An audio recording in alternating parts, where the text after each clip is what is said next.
ಅಲ್ಲ, ಕಾಂಗ್ರೆಸ್ ವಿರೋಧ ಮಾಡ್ಲಿಕ್ಕೆ ಯಾವುದು ಕಾರಣ ಬೇಕಾಗಿಲ್ಲ. ಅವ್ರು ಎಲ್ಲವನ್ನೂ ಮಾಡ್ತಾರೆ. ಯಾಕಂತಂದ್ರೆ ಬರೀ ಈಗ ಅಷ್ಟಕ್ಕೆ ಮಾತ್ರ ಅವರು ಸೀಮಿತ ಆಗಿರೋದು. ಇದರಲ್ಲಿ ತಪ್ಪೇನಿದೆ? ಪೆಟ್ರೋಲ್ ಡೀಸೆಲ್ ನ ಕೊರತೆ ಆಗ್ತಾ ಇದೆ.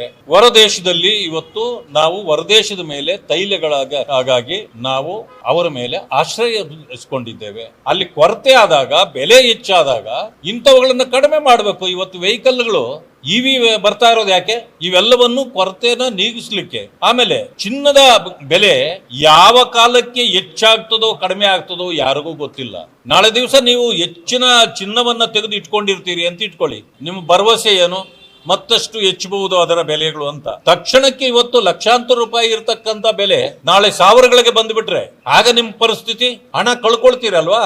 ಈ ಕಾರಣಗಳಿಂದ ಇಂಥ ವಿಚಾರಗಳಲ್ಲಿ ಎಚ್ಚರಿಕೆಯನ್ನ ಕೊಡ್ತಕ್ಕಂಥದ್ದು ಒಬ್ಬ ದೇಶದ ಪ್ರಧಾನಮಂತ್ರಿಯಾಗಿ ಜವಾಬ್ದಾರಿಯ ಮಾತುಗಳನ್ನ ಅವರು ಆಡಿದ್ದಾರೆ. ನೀವು ಜವಾಬ್ದಾರಿಯ ಮಾತುಗಳನ್ನ ಬೇಜವಾಬ್ದಾರಿತನದಿಂದ ನೀವು ವರ್ತನೆ ಮಾಡಿ ಅದನ್ನ ವಿರೋಧಿಸೋದಾದ್ರೆ ಅದಕ್ಕೆ ಜನರು ಉತ್ತರ ಕೊಡ್ತಾರೆ. ಪ್ರಧಾನಮಂತ್ರಿಗಳು ಅದನ್ನ ಉತ್ತರ ಕೊಡಬೇಕಾಗಿಲ್ಲ. ಅದು ಇಂಥ ಕ್ಷುಲ್ಲಕ ವಿಷಯಗಳಿಗೆ, ಕಾಂಗ್ರೆಸ್ನವರ ಹೇಳಿಕೆಗಳಿಗೆ ನಾವು ಕೂಡ ಉತ್ತರ ಕೊಡಬೇಕಾಗಿಲ್ಲ. ಅದನ್ನ ನೆಗ್ಲೆಕ್ಟ್ ಮಾಡತಕ್ಕಂಥದ್ದೇ ಸರಿ ಅಂತಕ್ಕಂಥದ್ದು. ಯಾಕೆ ಅಂತ ಇತ್ತೀಚೆಗೆ ನಿನ್ನೆನೂ ಹೇಳಿದ್ದಾರೆ ಮಾನ್ಯ ಪ್ರಧಾನಮಂತ್ರಿಗಳು. ಕಾಂಗ್ರೆಸ್ ಅಂತಂದ್ರೆ ಎಂಥ ಪಕ್ಷ ಅಂತಕ್ಕಂಥದ್ದನ್ನು ಹೇಳಿದ್ದಾರೆ. ನಮ್ಮದು ಸ್ಪಷ್ಟ ಇದೆ.